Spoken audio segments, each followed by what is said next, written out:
Glass burst like ice under a boot. A gloved hand reached through the shards and swept aside velvet to grab a cold, heavy crown.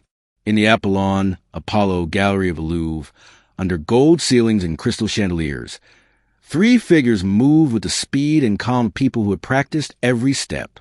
One kept time, whisper counting in a metronome voice. Another smashed a second case. The third stuffed a diamond-bright necklace into a dark bag and nodded toward the window. From the first broken pane to the last footstep out, the whole thing took about 7 minutes. That was a shock. The $100 million Louvre Museum heist. Crown jewels gone before most visitors finished their first coffee. Le Monde FR. Outside, a basket lift hummed softly against the museum's stone facade, like a construction job on any Paris street. A lookout checked a corner and tapped twice on the railing. 2 scooters idled in the alley with engines warm. Down the gallery, a guard rounded a doorway, saw the glittering floor glass, and reached for his radio. Security to Apollon now. By the time backup sprinted in, the lift had already dropped, the thieves were swinging off, and the scooters were fading into Sunday traffic near the Seine. It looked like a scene from a movie. It was real. AP News. Earlier that morning, the Louvre felt like it always does when Paris wakes. Soft light through tall windows, the quiet shuffle of first-hour visitors, the low murmur of guards checking posts. The Apollon Gallery glowed, gold leaf, painted allegories overhead, long cases where the French crown jewels live their second life as history you can almost touch. You don't need to be an expert to feel the weight of names. Napoleon, Empress Eugenie, queens and empresses who wore sapphires, emeralds, diamonds cut for power as much as beauty. Those were the pieces the thieves were after, heritage jewels. Officials would call them later 8 items fast and targeted. Le Monde FR. Security systems were not asleep. That is important to say. Alarms tripped. Radios crackled. Protocols kicked in. But the team that came for the jewels didn't argue with alarms. They outran them. They used time like a tool, slipping into a thin slice between detection and interception. Investigators would later describe a simple, brutal method.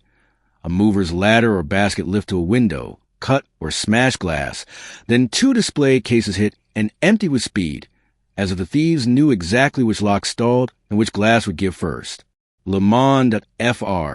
They left almost nothing, except 1 broken crown, fallen in a hurry, a glittering relic bent on stone.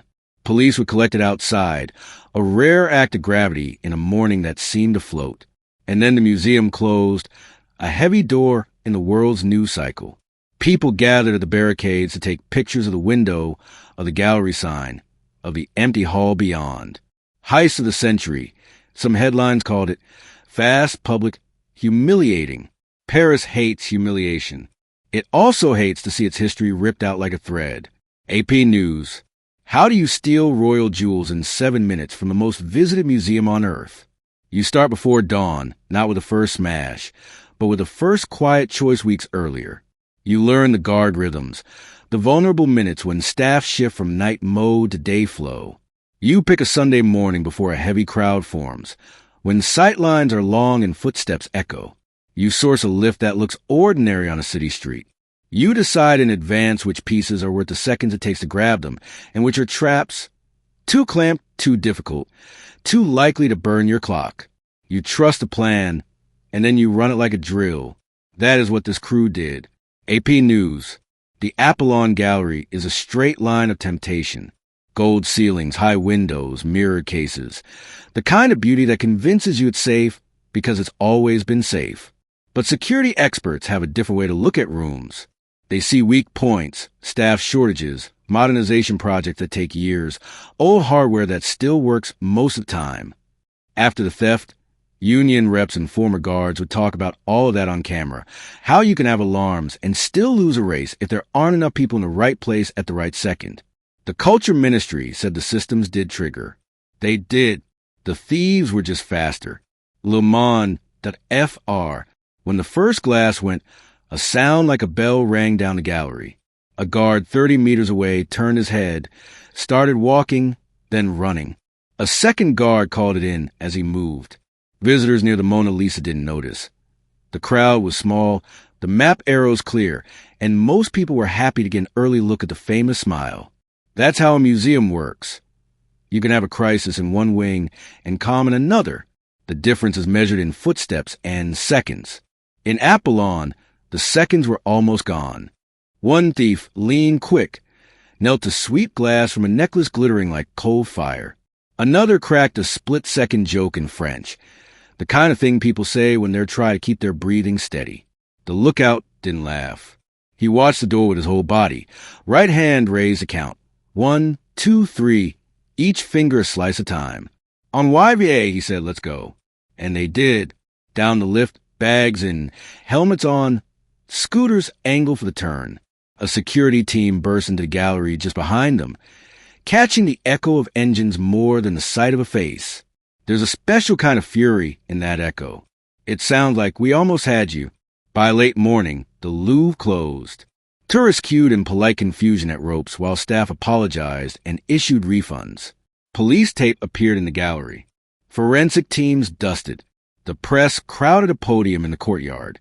Officials spoke carefully. 8 items stolen. A professional operation.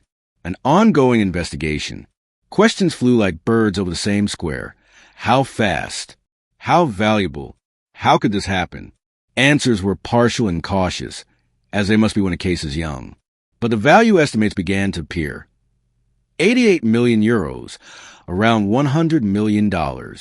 Numbers like that aren't just money. They're meaning. They tell you this isn't a petty smash and grab.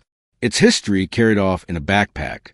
Le Monde FR, outside the museum, Parisians stood with arms crossed, watching cameras, shaking heads.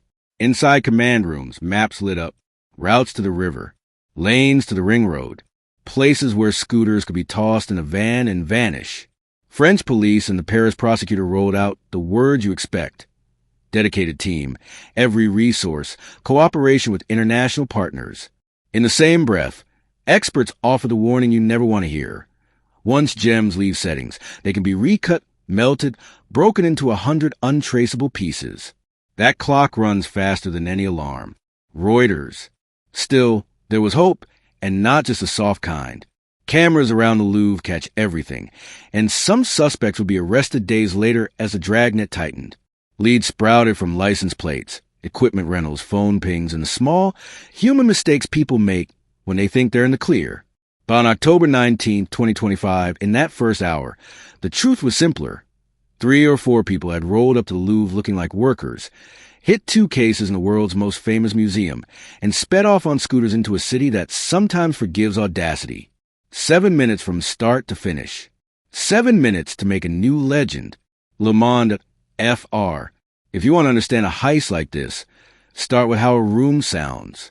In Apollon, even the air is ceremonial. Shoes on stone. A cough held back because the space feels like a church. The thieves broke that spell on purpose. Smash, grab, go. It was rude by design. Rudeness buys seconds. Seconds by distance. Distance buys freedom. A museum is also a maze of procedures layered over beauty. When the alarm goes, there are steps: confirm, converge, coordinate. Those steps protect art from false positives. An accidental bump, a glitch. Because you don't evacuate or panic a million visit space for nothing. The thieves counted on that. They weren't beating the Louvre's strength. They were gaming its respect for its own rituals. That's the hard part to accept if you love museums. The warmth and welcome that make them feel public can be turned against them by a team willing to move hard and ugly. In the hours after the theft, curators stood over empty mounts like doctors at a bed without a patient. They spoke softly, naming pieces the way people name family. Eugenie's crown, a sapphire diadem, emerald sets that had seen empires rise and fall. You could hear pride and grief sitting side by side in the same sentence. In press rooms, officials answer in that steady register that says, "We're on it, we will fix this." In private, some admitted what the headlines already knew. This would be a long road. AP News. And then there's the city itself. Paris likes to think it has seen everything. Revolutions, exiles, returns, the whole carousel of history. A museum heist is not a revolution. It is a wound. It reminds you that glass is just glass, and that sometimes people treat heritage like a bank account. That's why citizens flock to the barricades, to see, to take pictures, to make the story theirs. Not because they love thieves, but because they love a place where the past lives in the present. Taking from that space is a kind of theft twice over. By midweek, the tone shifted. Arrests were announced. The museum reopened. Officials promised a wider security review not just at the Louvre but across French cultural sites. You don't lose jewels like that without shaking every lock in the country. The phrase lessons learned began to show up in speeches. Staff asked for more people, more training, faster modernization. In newsletters and union notes, words like underfunded and exposed weaknesses sat next to pride and response. And we did our jobs. Both can be true. They often are. AP News. But let's return to the 7 minutes. For a story to make sense, you need a heartbeat to follow. In this one, it's a countdown. Midnight. Foot on the lift. 1:30. Pain gives. 2:10. First case cracks. 3:45. Bag fills. Second case hit. 5:20. Guard sighted. Alarm confirmed. 6:10. Back to window. 6:40. Over the rail. 7 o'clock. Engines fade. That is not official timing. It's a way to feel the shape of what happened. The reporting says about 7 minutes. That's enough to know what kind of crew this was. Trained fast, ruthless with the clock. Le Mans, FR. And if you're asking, did they have inside help? That question always comes after a job this clean. Police won't say early. They never do. They don't need rumor to spook witnesses or harden lawyers. What they need is the lift rental record, the scooter paths, the phone that went dark near the river, the man who bragged to a friend and didn't realize the friend was tired of bragging. Those threads add up. They always do. In this case, officials quickly moved on multiple suspects, a sign that some of those threads were already pulling free. AP News. The part that sticks, though, the part that makes this more than crime trivia, is the emptiness in a glass case where a nation used to see itself. Museums don't just keep objects. They keep stories. And stories have weight. That's why the first guard who ran into the Apollon Gallery later told a colleague he felt something like vertigo when he saw the broken displays. Not fear, not even anger, just a sense that the room had tilted. He turned, keyed his mic, and his voice came out too calm. We need everyone. He wasn't wrong. Everyone is what it takes. Guards, detectives, ministers, experts who know the difference between a diamond and a stone cut to look like one. Everyone is what it takes to turn 7 minutes of audacity into months of work. And maybe, if the city is lucky, into a seizure on a highway or a box open at a border, with enough still intact to mend a tiny part of the hole that morning punched in the Louvre. The gallery is quiet again now. The cases have fresh glass. The signs still tell you about emperors and empresses and ages when jewels were a kind of language. Visitors walk through the room and don't necessarily know where the smash marks were. That's okay. Museums are meant to heal themselves. But somewhere, a bag that felt heavier than it looked changed hands more than once. Somewhere, a promise was made about stones that could be melted or recut and made to disappear. And somewhere else, a pair of eyes that had watched 1,000 robberies on screens leaned forward over a desk pile of files and said, "Roll the video again. Stop there. Zoom." Because that's the other truth of this story. As fast as it happened, it isn't over. Not for the police. Not for the museum.